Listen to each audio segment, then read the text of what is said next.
the truth about NBA 2K22 Next Gen versus NBA 2K22 Current Gen. Let's break it down. Yo, what is up, YouTube, man? It's finally time to have that talk about NBA 2K22 Next Gen, or you could call it Current Gen, versus NBA 2K22 Current Gen, or you could call it Old Gen. Now, a little bit of background about me, if you guys don't know, if it's your first time to the channel. I play Next Gen. I'm a Next Gen YouTuber. I'm not going to hide the fact that I like NBA 2K22 Next Gen more than NBA 2K22 Current Gen. But I did play NBA 2K22 Current Gen. As you saw, I have 1 star. I did hit level 40 in the first season. I've seen some people talk bad about Next Gen. I've seen some people talk bad about Current Gen. And they haven't really played the game. They've stayed on the game that they've enjoyed the whole year. And they're just trash talking the other game without really giving it a chance. I mean, I've seen people talk about it takes 5 minutes to go from the city to the park on Next Gen. But they don't even know that you load into the park on Next Gen. You don't have to go to the city if you don't want to.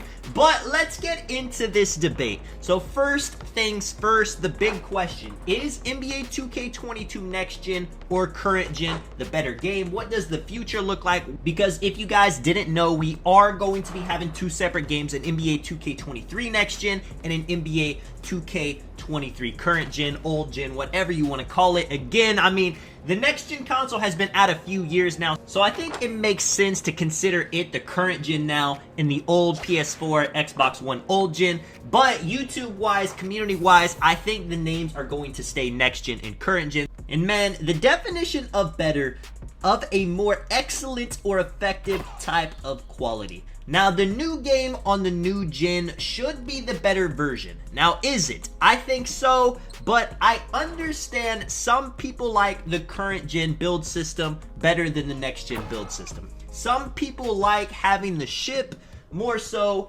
than having a city. And that is completely fine if that's your opinion. Some people didn't buy a new Xbox or a PS5 and they're staying on the old gen. I don't think that's a good reason to hate on the game because you don't feel like buying a new, PS5, Xbox Series S, Xbox Series X. Now, I understand not wanting to buy it, especially if you're not really a 2K hardcore player. A game like GTA 6, if it only came out on PS5 or the new Xboxes, that would motivate people to get the new system immediately.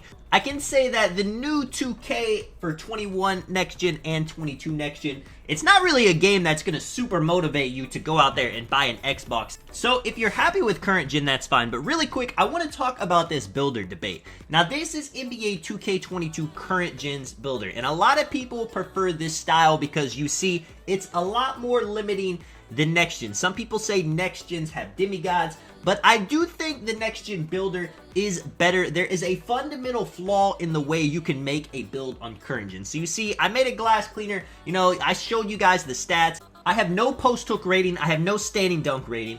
I have no steal rating. My 3-pointer is a 59 and my ball handle is a 65. Now, just because I get 7 finishing badges, I can put those on any finishing badges that I want. I can have Hook Specialist on gold even though I didn't upgrade my post hook rating. I can have Rise Up on gold even though I didn't put up my standing dunk.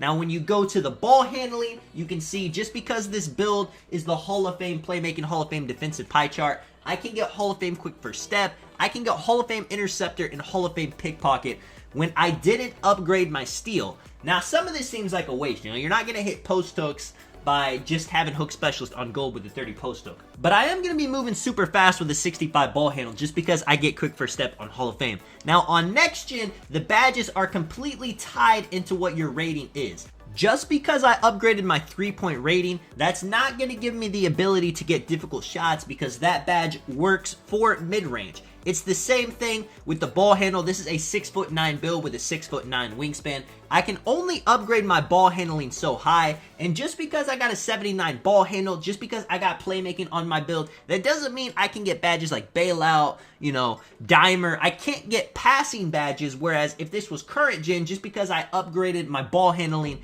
I got, 5 playmaking badges, I could put that on dimer on gold, even though I didn't touch my pass accuracy. Again, same thing with the defense. I can have all my defensive attributes maxed up to the top, but if I don't put up steal, I'm not going to be able to get pickpocket, ball stripper, interceptor, I'm not going to be able to equip those badges no matter how many defensive badges I have on this build. Now, who am I to say what is quote-unquote broken?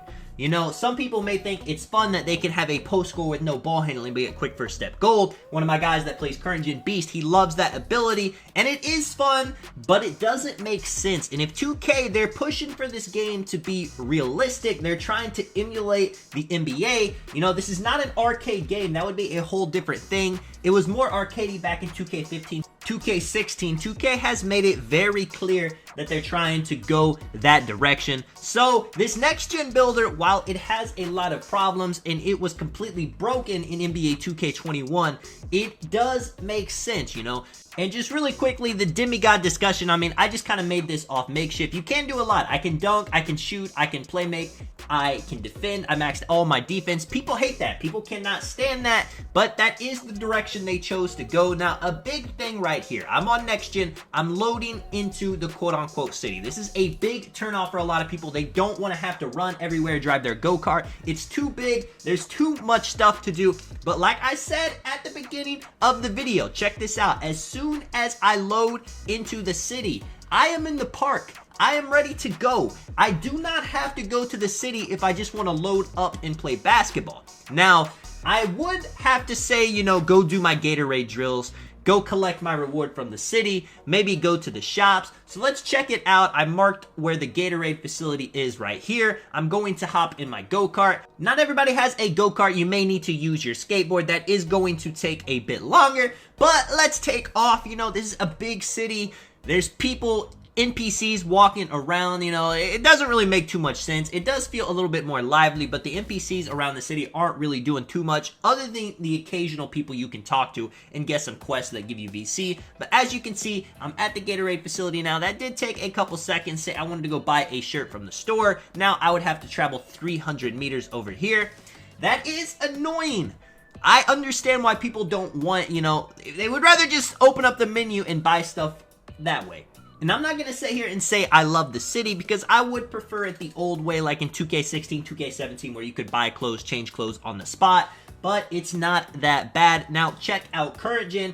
It's kind of the same thing. You immediately load into the park. I can play 3s or 2s. Next gen and current gen are pretty much the exact same in this regard. And check this out. If I want to go to the store on current gen, I still have to run all the way over here to this elevator. I could hop in my go-kart, but the animation on current gen to get in the go-kart is going to take just as long. I could buy like the Naruto run. It'd make me a little bit faster, but not by much. And by the time I get in the elevator, I go down to the lobby, I go in the store. It's not incredibly faster compared to next gen. So overall, man, the numbers would say current gen is going to be the more popular game because more people are going to have PS4s and Xbox Ones compared to the new consoles. Next year, it's going to be a bit more evenly split, I do believe, with current gen still edging it out by a bit just because that's what people have, more consoles. And if you have a next gen system, you can go back to the current gen game if you don't like the next gen game, and people do that. You can't do that with the current gen. If you don't like the current gen game, you can't switch over to the next gen unless you go out of your way to buy the new console, and that's a little bit more tough. But I'm going to be focusing on next gen next year. This year, I put on for next gen. I enjoyed the game more, and next gen is the future. So if you guys do get the next gen console and you're debating on what 2K to play, I would definitely recommend playing next gen. Now, the beautiful thing is if you don't like the game, you can go to current gen, and that is okay. If you don't feel like spending, you know, $300, $500 on a new console just to play 2K, I understand that. That's not me. I love 2K. I couldn't wait to play the next gen to see what the game was about, so I bought the new console, you know, as soon as it was available. But that's not always possible for everybody. You know, don't be one of those guys that call people, you know, a peasant because they have the old gen, because they play the old gen. Play what you want. And yeah, man, let me know what you guys think in the comments. What's your opinion on the whole situation with next gen versus current gen? A lot of people saying they should just leave current gen in the dust, focus all on next gen. And I do agree, just because 2K has not proven that they can handle making 2 great basketball games at once. They struggle to really focus on even 1 great basketball game.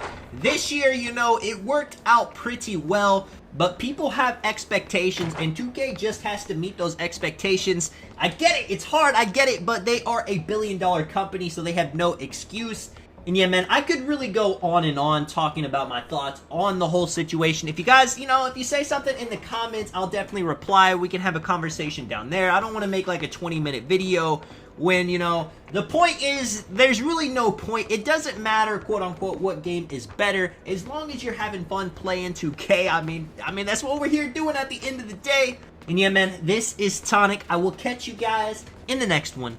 I'm out. Peace.